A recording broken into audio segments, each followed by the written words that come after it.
Good morning to you, MFA, and Nana Jana Benton, and all the brilliant people that have had the opportunity of listening.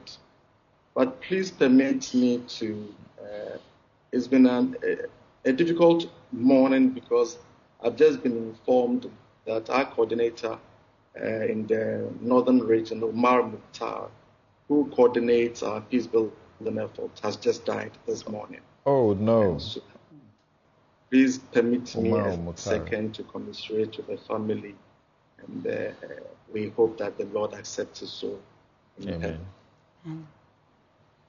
To begin with, Samson, I think I would want to start from important remarks that Professor Gadepo and Sheikh Arimiao made about their observations about GBC and the improvements they are seeing. Why is this necessary? This is the outcome of the silent hand of policy. The things that you don't see but lead to transformation. And within the process of this election, we are going to see the same things happen at the Ghana News Agency, the New Times Corporation, and the Graphic Communications Group. These initiatives are what we sought to achieve in the generality of the media through LI 2224, Content Standards in Electronic Communications, that Nana Jana Penton has just spoken about. So for us at the National Media Commission, when we look at what is going on, we agree that there's reason for concern, but we think there's no reason for panic. Because this is part of the natural evolution of the media systems. And that is why almost a decade ago, we brought in the interventions that we strongly believed would have improved the environment. We are still committed to those processes, and we are going to do a lot of them this year. Permit me once again to pay tribute to the Ministry of Finance that this year is supporting us actively to do this. Special thanks to Ms. Eva Ment, the Chief Director, and the Director of Budget, Mr. Freku, and the leadership of the ministry that have shown so much commitment to supporting us to bring these issues back on the burner and to address them. We believe the media has done very well. We are aware of the threats.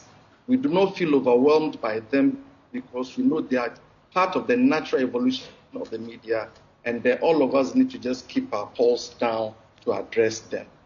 So exactly where are we? If you recall, when we passed LI 2224, we were the first in the world to have acknowledged the problems that everybody is talking about in the field of disinformation, in the field of ownership, in the field of media capture and all. So it was 6 months after the Supreme Court of Ghana struck down our law that Germany passed the first network enforcement law, which was based on the same principle of intermediary liability that was the foundation of our law. From the German law emerged the EU-wide legislation on the Digital Services Act and the Digital Marketing Act, which is now almost becoming the global standard. And he just spoke about the UNESCO processes.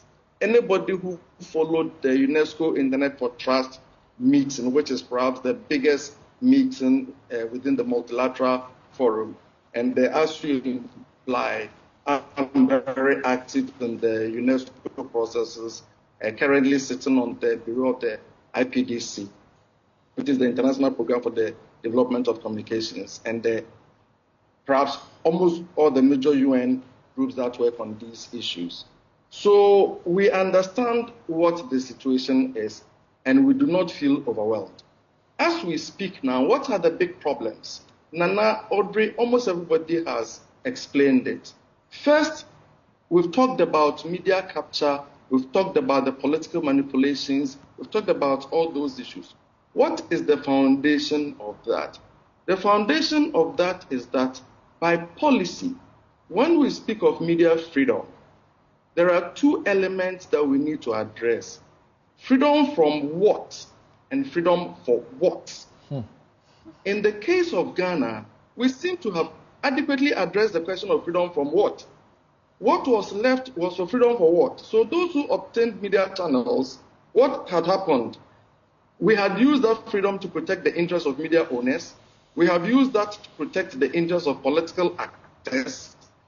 And even those media that are not influenced by political ownership, Nana has pointed out, there are two areas where people are using the media to protect their businesses. But there are also people who are using media for self-protection against the state. Okay, how do you address all these issues? You address these issues by understanding what is the next nature of the threat. What is going to happen within the next couple of years is that having captured the media, the key media institutions within the ecosystems will become the next target. Trust me, and mark it on the wall. The Ghana Journalists Association, by the next couple of years, will be taken over by the same interest groups, either through influencing their elections in order to secure candidates that they want. You are going to see business interests influencing DJ elections. You are going to see political interest groups influencing DJ elections. If you took the Ghana Independent Broadcasters Association, because it is owned by the same media owners that you are expressing concerns about, then essentially you can see its alignment, because the ownership is not different from the problem that you are discussing. The other forms of media associations within the ecosystem are going to be subject to the same threats. And ultimately, if we don't protect the space, the Independent National Media Commission, that for now has representation from all constituent bodies, will be the last line of assault for capture. If that happens, that is the state at which one would say the danger has materialized. For now, for as long as the independence of the Commission is sustained, there is hope to address the threats that we see. And as we have indicated, within the next couple of weeks, we are going to outline some major engagements. One of them is going to be a major national conference on disinformation, where we would outline the current issues in disinformation. A lot of the things that we've talked about now essentially belong to what we call Disinformation 1.0. As we move into Disinformation 3.0, the challenges are completely different. And Ani just illustrated some of them to us. Before then, I think Professor Gadeko, Nana, and the rest are done. As more and more innovation moves into the networks, the challenge that we are confronted with is going to be channel-based. And that is where the complexity of the matter is moving. This is precisely the reason why in Europe and North America, the challenges and the interventions proposed are seeking to deal with network opacity issues. So if you saw the hearings in Congress in the US about the role of the big platforms, if you followed the US Supreme Court cases of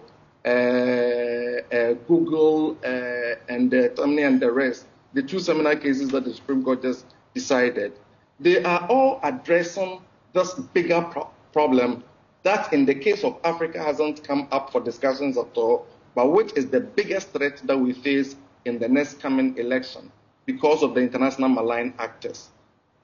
What's our conclusion? Our conclusion, as I have already said, is that these issues are questions for concern, but they provide no reason for panic. All of us are going to work together to address them. And I'm particularly glad that you have boldly opened the discussion through your forum. It is my hope that all of us are going to keep our commitment and keep discussing the issues. Within the next couple of weeks, it seems to me that some clarity is going to emerge on the policy front, which will show the pathways towards addressing all the concerns that the brilliant panelists have expressed. Thank you very much, Sams. Thank you. Thank you very much indeed, George. And our very first question to you will be looking at a very practical issue where the media stands accused of dealing in publication that heightens tensions ahead of the elections. And these are high-stakes elections.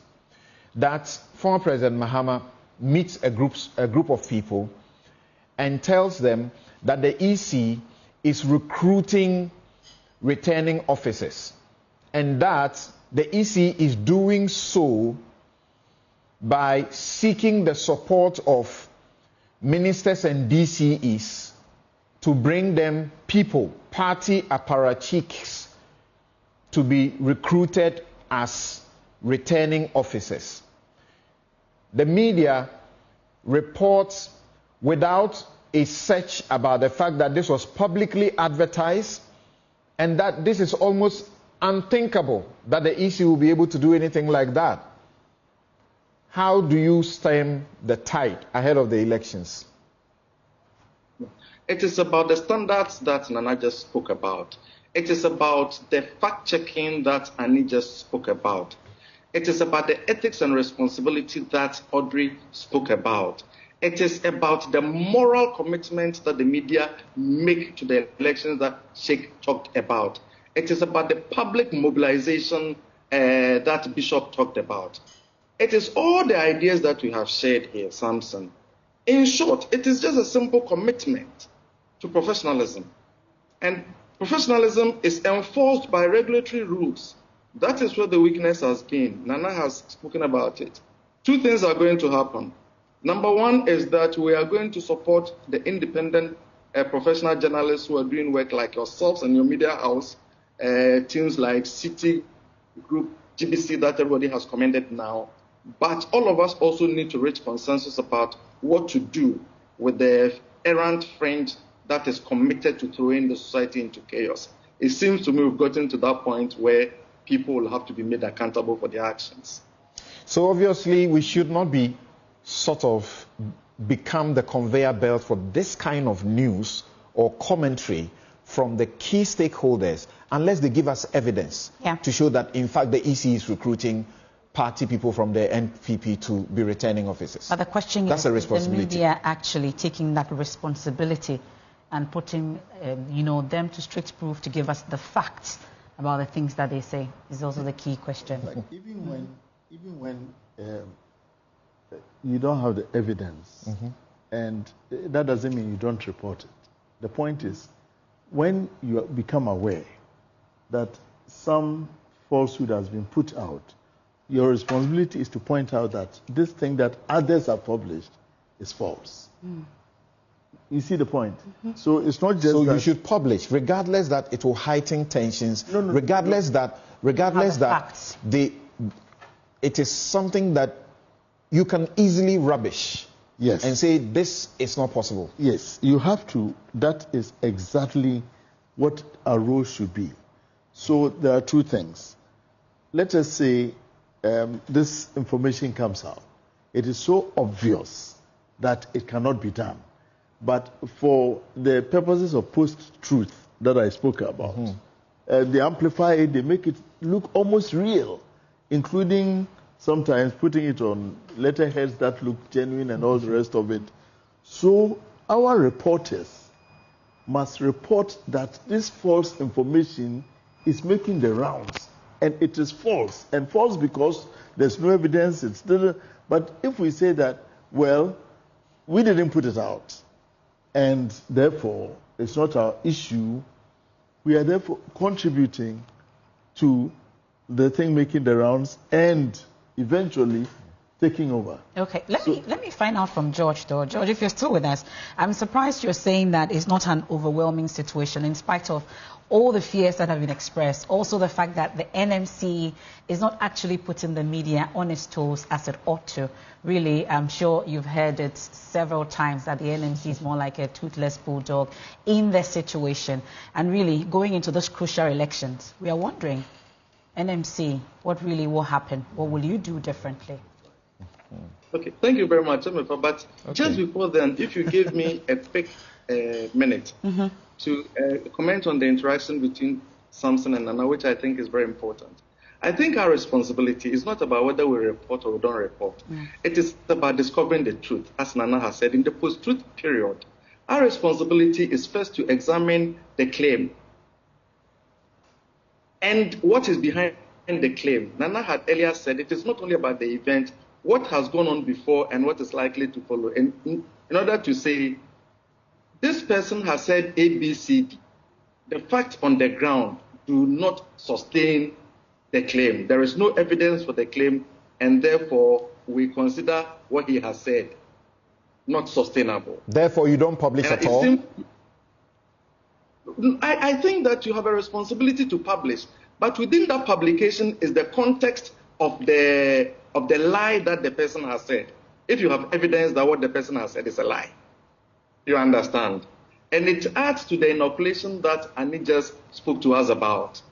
If you help people to define the inoculation procedures, what is going to happen is that over time, the credibility of the person who is persistently telling lies will be exposed to the point that anytime people hear from him or her, they know the credibility to put on whatever information is coming from them. Now, coming to the question of NMC and what my brother Gilbert Teta calls the canine metaphor dog. Mr. Ayebofo has said that he would prefer a barking dog that doesn't bite to a silent dog that goes biting, reflecting his overall commitment to free expression. I think we are all coming to a certain balance that will require a balancing act between the right to free expression and the accountable media practice. And as we move into the elections, it seems to me that is what we are going to do. Before then, I think that you had noticed that we recently filed a notice of revocation against a radio station that, in our view, was persistently carrying hate speech and irresponsible content. We are not going to relent in these efforts. We have signaled everybody that all of us are going to have to be accountable for our actions as we go into these elections and beyond. Okay. Thank you. Thank you very much, George. And you know, Anipa gave us an assignment to check on Meta AI. Right. I checked on it, 1996 elections and the issues that came up, misinformation issue, 10 of them. And it looks like they are no different from what we are seeing today, including manipulation of public opinion through disinformation campaigns and then false claims about candidates' qualifications or political affiliations. It goes on. George, in 30 seconds, what can you share with us about this principle that you have been training journalists? And I was privileged to sit in one of the training you gave about, is it reflecting something, sort of a reconciliatory approach to reporting, so that if one party, made a comment that is potentially, as it were, explosive, the media should rather be engaging Peace Council and other persons rather than engaging these same people and their opponents to be speaking about it. Thank you very much, Samson. So that is MVP, making peace visible, MPV. And essentially, it is a peace journalism proposition. In traditional journalism, we say that news must be balanced.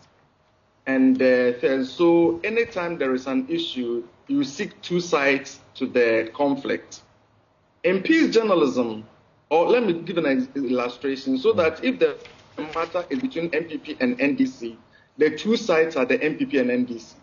In peace journalism, we say that the two sides, MPP and NDC, actually represent one side. They are the combatants.